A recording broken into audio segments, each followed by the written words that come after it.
నమస్తే అండి. నా పేరు ఆనంద్ కుమార్, డిఎస్పీ రంగారెడ్డి జరిగింది ఏసీబీలో. మాకు ఒక కంప్లైంట్ రావడం జరిగింది.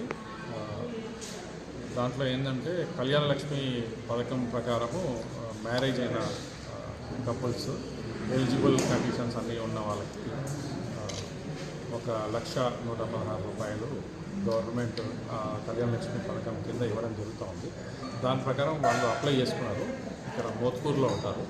వాళ్ళు అప్లై చేసుకున్న తర్వాత దాన్ని ప్రాసెస్ చేసే క్రమంలో వాళ్ళు వచ్చేసి ఇక్కడ గ్రామ పంచాయతీ పాలనా ఆఫీసర్ అని జగదీష్ గారు ఉన్నారు, జీపీఓ. ఆయనను కలిసినారనమాట.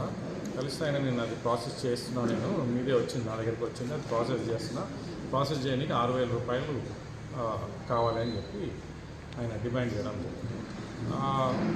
దాంట్లో నేను మళ్ళీ ఇంకొకసారి వెళ్ళి కలిసినప్పుడు సరే 6,000 కాదు 2,000 ఇవ్వండి అని చెప్పడం జరిగింది. ఆ 2,000 రూపాయలు ఈరోజు తీసుకొని వచ్చి ఇచ్చినప్పుడు రెడ్ హ్యాండెడ్గా పట్టుకోవడం జరిగింది.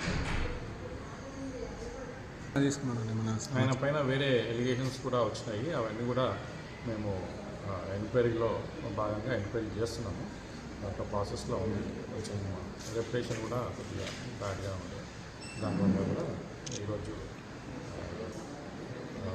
ట్రాప్ చేయడం జరిగింది. ఇప్పటివరకు అయితే అతని ఒక్కని పాత్రనే మాకు ఈ ఎంక్వైరీలో తీరింది. మరి కూడా ఇంకొకసారి ఎంక్వైరీ కూడా ప్రాసెస్లో ఉంది. వేరే వాళ్ళు ఎవరైనా దీంట్లో ఇన్వాల్వ్ ఉన్నారనే కోణంలో కూడా దర్యాప్తు చేయడం మాత్రం జరుగుతూ ఉంది. Okay sir.